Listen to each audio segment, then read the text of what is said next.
Hello friends, welcome to IICS platform. आज है 27 मई और 27 मई का करेंगे हम करंट अफेयर। तो चलिए लेक्चर स्टार्ट करते हैं। फर्स्ट न्यूज़ है हमारी आर्मी चीफ के ऊपर। देखिए, अभी गवर्नमेंट ने क्या किया है कि आर्मी चीफ का टेन्योर एक्सटेंड कर दिया है बाई अ मंथ, 1 महीने के लिए टेन्योर एक्सटेंड कर दिया है। और ये बहुत रेयर केस होता है, सिर्फ ओनली 1970 में हुआ था। जीजी बिबोर नाम के आर्मी चीफ थे, उनका एक्सटेंशन हुआ था। अब हम जानेंगे कि इनको अपॉइंट कौन करता है। तो देखो, अपॉइंटमेंट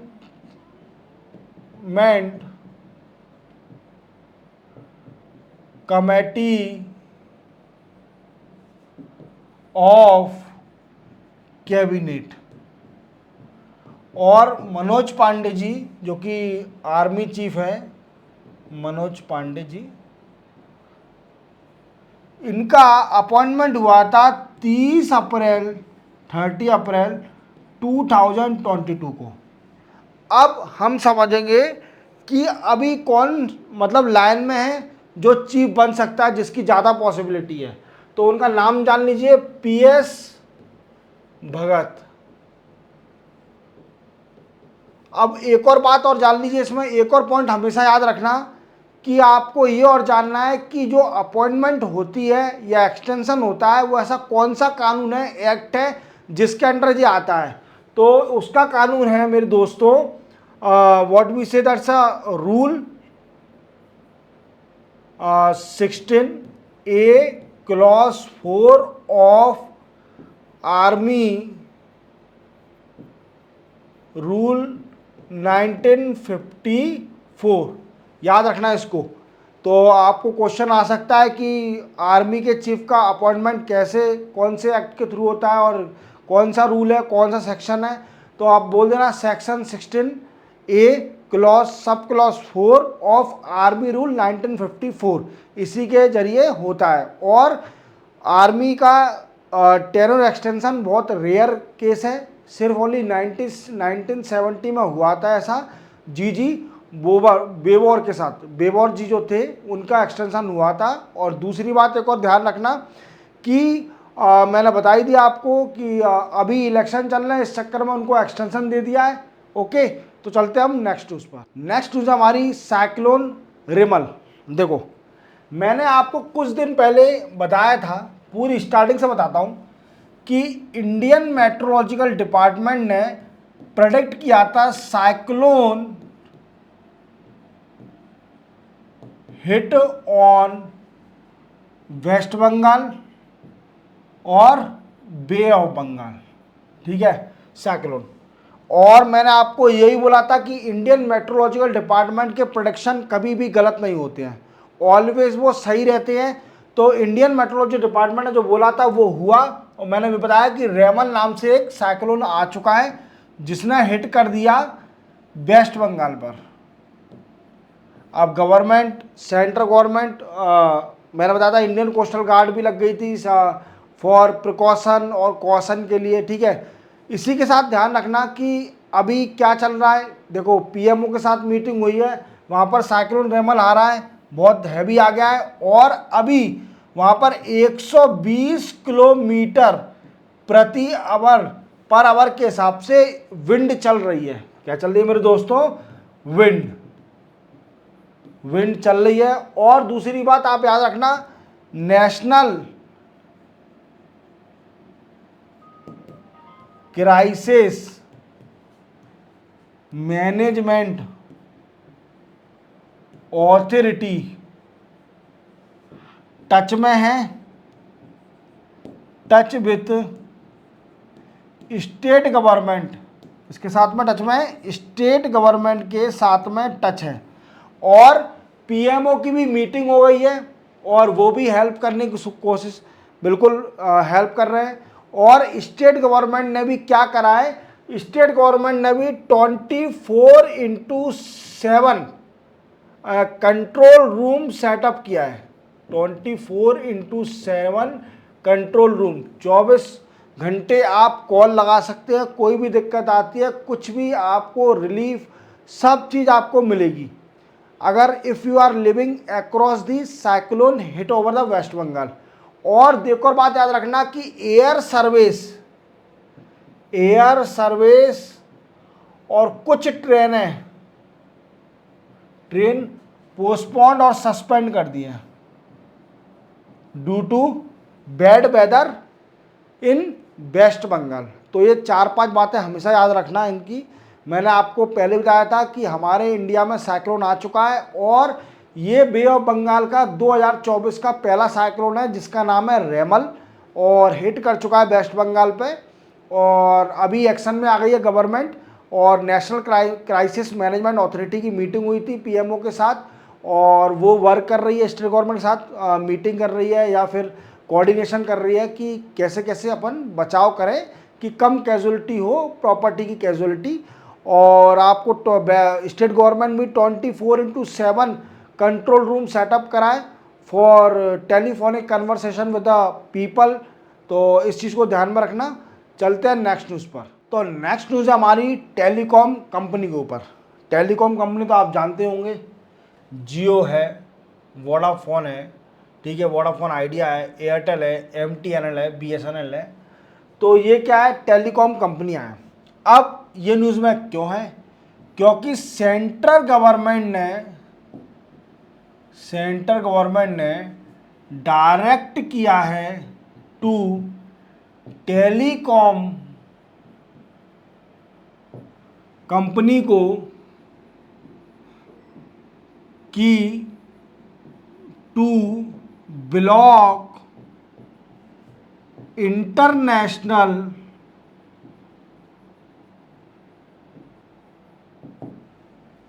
स्पूफिंग कॉल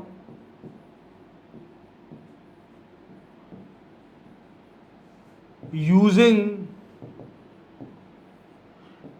इंडियन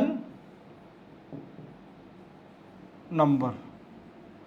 देखो मेरे दोस्तों, आपने कुछ दिन पहले मेरी एक न्यूज़ पढ़ी होगी कि फाइनेंशियल फ्रॉड के ऊपर मैंने आपको बताया था कि हाफ ऑफ इंडिया में जितने भी फाइनेंशियल फ्रॉड हो रहे हैं, half of financial fraud are come from the north east countries, that is Cambodia, Laos, और एक और कंट्री मैंने बताई थी, आई फॉरगेट कौन सी कंट्री थी वो, आई फॉरगेट, ठीक है, बाद बताऊंगा। कंबोचिया थी, लियोस थी और म्यांमार, 3 कंट्रियों से अधिकतर फाइनेंशियल फ्रॉड होता है, आधा फाइनेंशियल फ्रॉड। अब क्या हो रहा है कि कुछ आप देखते होंगे, आपके पास फ़ोन आता होगा, हाँ तो वो इंडियन नंबर से कॉल आता होगा, पर वो क्या है कि वो विदेशी नंबर, विदेश से कॉल आ रहा है, फॉरेन से, पर यूजिंग कर रहे हैं वो इंडियन नंबर। तो सेंट्रल गवर्नमेंट ने बोला है कि ये फर्जी कॉल जितने भी आते हैं इनसे बड़ी दिक्कत हो रही है। क्या हो रहा है, एक आपको बताया था फाइनेंशियल फ्रॉड हो रहा है। क्या हो रहा है, फाइनेंशियल फ्रॉड और फाइनेंशियल अरेस्ट,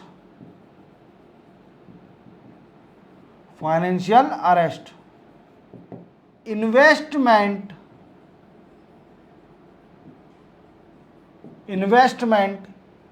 फ्रॉड। और मैंने आपको एक और टर्मिनोलॉजी बताई थी, जो डेटिंग ऐप होती हैं, डेटिंग ऐप, मेरे नौजवान दोस्त और मेरे भाई, डेटिंग ऐप तो आप अधिकतर यूज़ कर रहे होंगे, और नहीं कर रहे तो वो आपके लिए बहुत अच्छी बात है। अगर यूज़ कर रहे हो तो उस चीज़ को छोड़ दीजिए, क्योंकि ये आपके संग फाइनेंशियल फ्रॉड हो सकता है। और मैंने आपको एक और बात बताई थी कि ये जितनी भी वेब ऐप है वो अधिकतर चाइनीज़ लैंग्वेज में लिखी हुई है। किस लैंग्वेज में, चाइनीज़ लैंग्वेज में लिखी हुई है। What I means, it is indirectly connected that Chinese government also involved in this financial fraud in India, we can say easily। तो मैं आपको सिर्फ न्यूज़ यही है कि सेंट्रल गवर्नमेंट ने टेलीकॉम कंपनी को डायरेक्ट किया है कि जो इंटरनेशनली स्पूफिंग कॉल आते हैं यूजिंग इंडियन नंबर, उनको ब्लॉक कर दिया जाए। कि जिससे हमारे देश में फाइनेंशियल फ्रॉड ना हो सके। और मैंने आपको एक बहुत अच्छा एग्जांपल बताया था फाइनेंशियल फ्रॉड का कि फ़ोन आता है, वो आप देख लेना मेरे पुराने लेक्चर में, लिंक दी हुई है डिस्क्रिप्शन में। तो आप चलते अपन नेक्स्ट न्यूज़ पर। नेक्स्ट न्यूज़ हमारी ट्रेड डिफिसिट। देखो मेरे दोस्तों, ट्रेड डिफिसिट होता क्या है। अब जो आप तराजू देख रहे होंगे, अब इसमें क्या है, जो इंपोर्ट में ज़्यादा माल है, एक्सपोर्ट में कम माल है। तो इंपोर्ट झुक गया और एक्सपोर्ट ऊपर हो गया, मतलब ये झुक गया क्योंकि वजन ज़्यादा है इंपोर्ट में, और एक्सपोर्ट ऊपर चला गया क्योंकि वजन कम है इसमें। तो क्या होगा, अपना ट्रेड डिफिसिट हो जाएगा, मतलब फॉरेन रिजर्व है वो रिड्यूस होगा, क्योंकि अपन दे रहे हैं, मिल कम रहा है अपन को, क्योंकि हमारा इंपोर्ट ज़्यादा है, एक्सपोर्ट कम है। तो क्या है कि अभी एस्टिमेशन लगाया है 2023 और 24 का, बताया है कि इंडिया में जो टॉप 10 पार्टनर हैं, किसके पार्टनर, ट्रेड पार्टनर है, उसमें से 9 आउट ऑफ 10 के साथ ट्रेड डिफिसिट है हमारा। क्या है मेरे दोस्तों, ट्रेड डिफिसिट है। अगर अपन डेटा देखें तो चाइना के संग हमारा ट्रेड डिफिसिट अप्रॉक्सीमेटली $85 बिलियन है। कितना है मेरे दोस्तों, $85 बिलियन। रशिया का देखा जाए, रशिया तो हमारा $57 बिलियन ट्रेड डिफिसिट। कितना है मेरे दोस्तों, $57 बिलियन ट्रेड डिफिसिट। तीसरा अगर देखा जाए तो कोरिया, कौन सा Korea, south Korea, north Korea, north Korea तो गया, खेल खत्म, साउथ कोरिया। तो साउथ कोरिया के साथ हमारा $14 बिलियन का ट्रेड डिफिसिट है। अब सर ये तो बताइए कि ट्रेड सरप्लस किसके साथ है। सरप्लस क्या होता है कि जब हमारा इंपोर्ट कम होता है और एक्सपोर्ट ज़्यादा होता है, that is called a trade surplus. तो ऐसी कौन सी कंट्रियां हैं सर जी जो हमारा ट्रेड सरप्लस था 2023 और 24 में।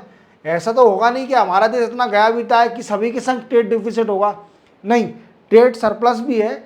अब कौन कौन सी कंट्री है, तो पहले तो यूएसए है, समझ में आया, दूसरी है यूके, तीसरी है फ्रांस, चौथी है बेल्जियम, ईटीसी, और भी देख लेना 2-4 और कंट्री होंगी, इनके साथ हमारा ट्रेड सरप्लस है। तो फैक्ट याद रखना, काम में आएंगे कि ट्रेड डिफिसिट 2023-24 में चाइना के साथ कितना रहा, रशिया के साथ कितना रहा, और हमारी दैट इज कॉल्ड वो क्या नाम है, साउथ कोरिया के साथ कितना हमारा $14 बिलियन ट्रेड डिफिसिट। तो न्यूज़ यहीं खत्म होती है, चलते हम नेक्स्ट न्यूज़ पर। नेक्स्ट न्यूज़ हमारी गेल के ऊपर। गेल क्या है, देखो, GAIL gas authority of India, gas authority of India limited. Clear मेरे दोस्तों। अब इन्होंने क्या किया है, तो इन्होंने ग्रीन हाइड्रोजन प्लांट सेटअप कर रही है, प्लांट सेटअप इन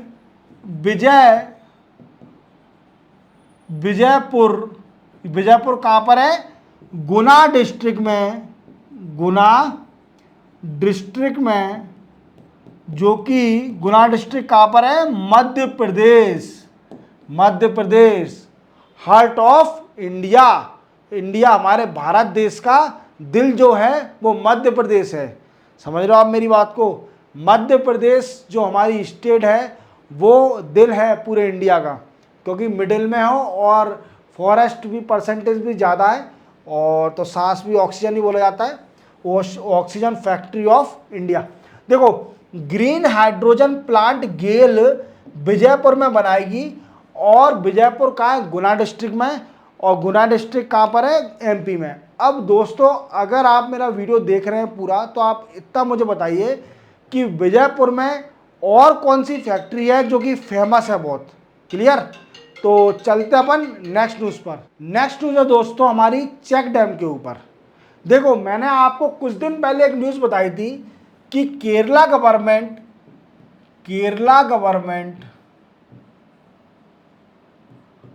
एक चेक डैम बना रही है, चेक डैम ओवर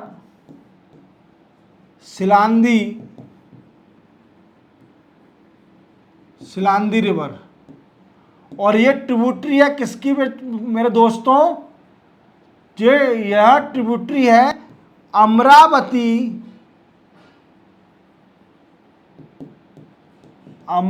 रिवर की। और अमरावती किस में गिरती है? कावेरी रिवर में, कावेरी रिवर। तो क्या हुआ कि सिलांदी रिवर पर एक चेक डैम बना रही है केरला गवर्नमेंट।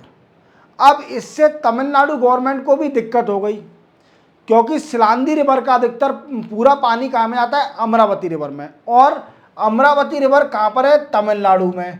और ये Amravati river source of irrigation, ये क्या है? इरिगेशन का सोर्स है यहाँ पर फार्मरों के लिए, फॉर फार्मर्स, किसानों के लिए इरिगेशन का सोर्स है यहाँ पर, जो कि ज़्यादातर फार्मर अपनी खेती इसी रिवर के पानी से करते हैं। तो तमिलनाडु ने ऑब्जेक्शन उठाया कि अगर केरला गवर्नमेंट सिलांदी रिवर पर चेक डैम बना लेगी तो उससे क्या होगा कि अमरावती रिवर के अंदर पानी कम हो जाएगा, और पानी कम हो गया तो उससे इफेक्ट पड़ेगा किस पे? तमिलनाडु के किसानों पर। कहाँ पर पड़ेगा? किसानों पर। अब इसी बात को लेकर न्यूज़ में क्यों आया है? क्योंकि मैं न्यूज़ में ये था कि 300 farmer was arrested by police as they protest against